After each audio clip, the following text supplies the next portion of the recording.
the percentage of intelligence that is not human is increasing. And eventually, we will represent a very small percentage of intelligence.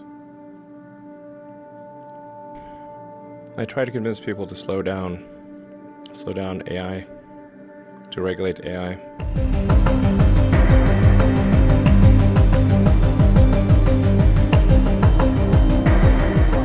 To go into space, yeah, you. See, it used to be that you could, if you were a billionaire with a couple $1 million lying around, you could do it. Guess what? Now, the price is starting to come down. That's right. To regulate AI. This was futile. I tried for years.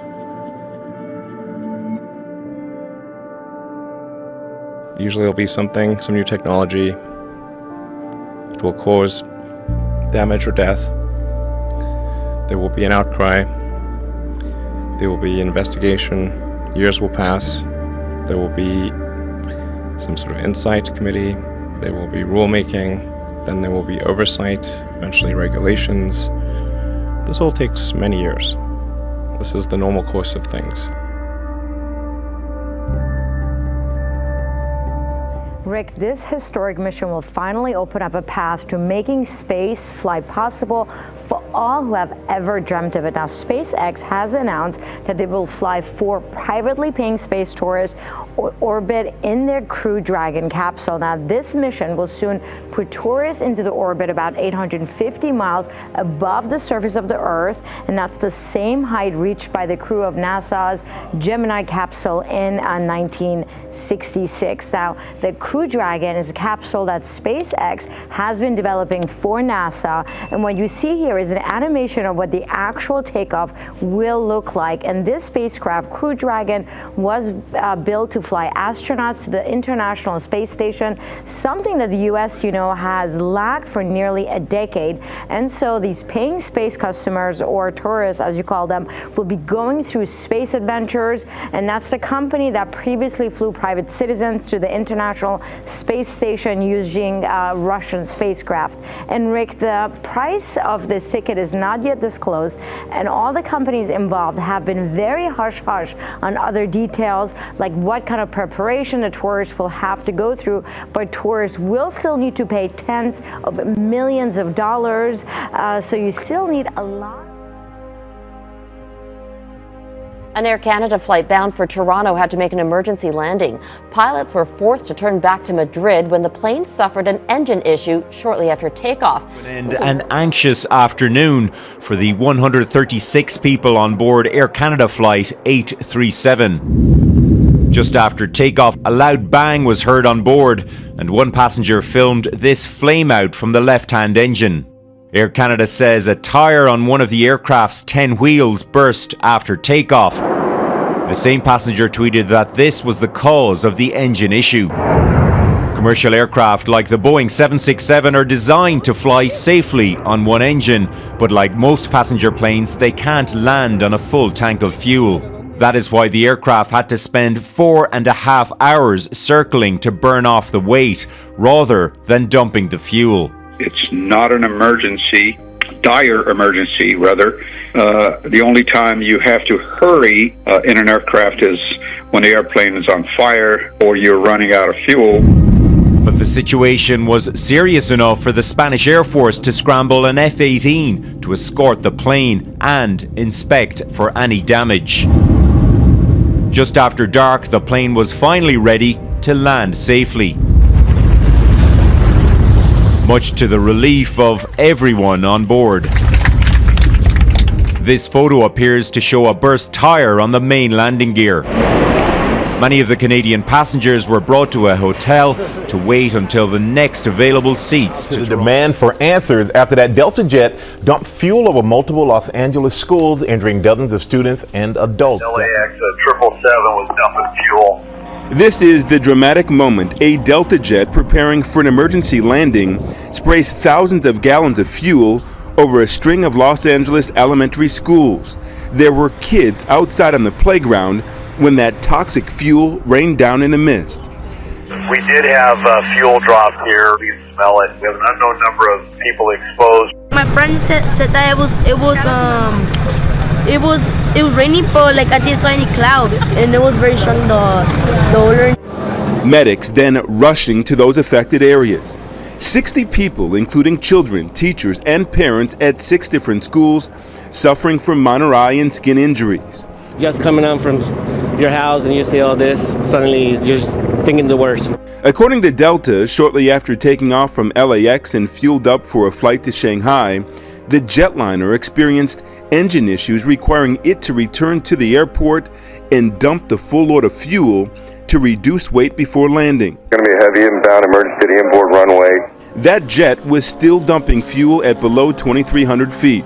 According to the FAA, the recommended level to rid the fuel is above 5,000 feet, where the fuel evaporates before reaching the ground. Usually you're going to want to dump fuel out over the water or over a sparsely populated area. If you're going to dump it on the way to the airport over a city, you really need to have an urgent reason to do so.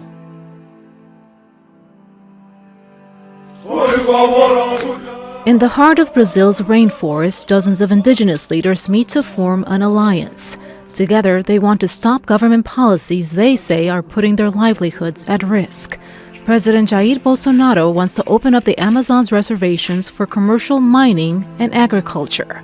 That's of great concern to many tribes who see it as a threat. Brazil's most respected and revered indigenous leader, Chief Rani, is leading the resistance against the plants. But he admits the issue has caused rifts within tribal communities. There are relatives who support Bolsonaro's ideas, so the president is causing a division, but those who support him are making a mistake. We are against him and we will defend ourselves. Deforestation rates have nearly doubled in the Amazon since Bolsonaro became president in January. His critics believe the fires that devastated the Amazon last year were a result, at least in part, of his policies.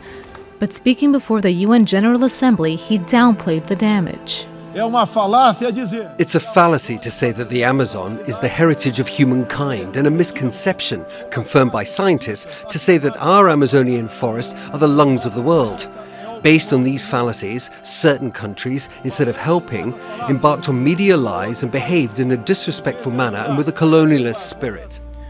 The universe as we know it will dissipate into a fine mist of cold nothingness eventually.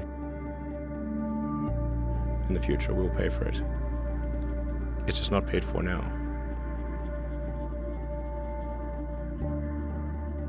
I don't think you'd necessarily want to be me.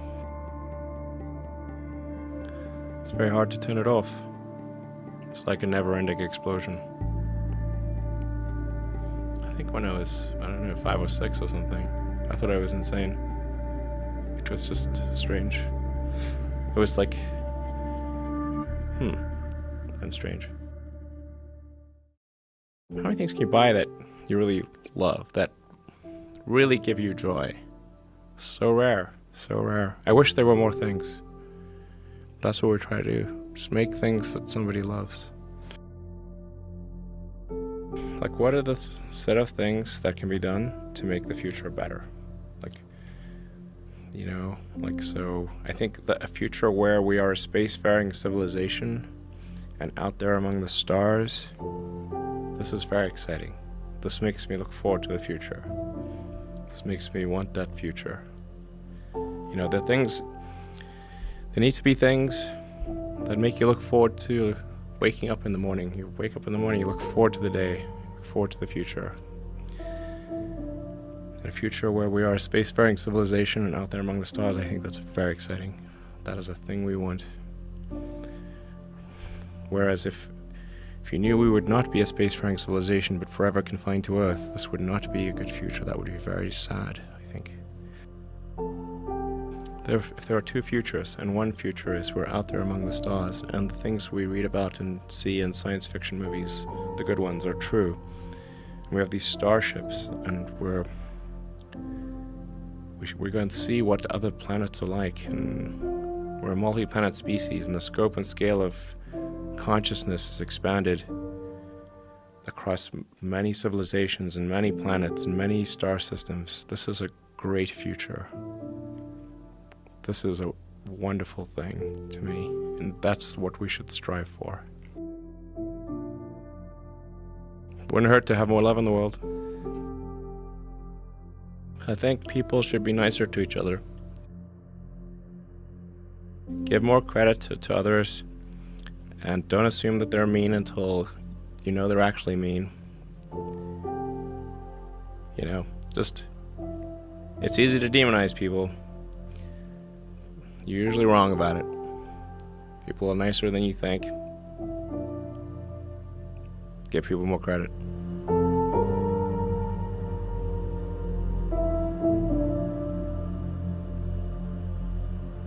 Thank you.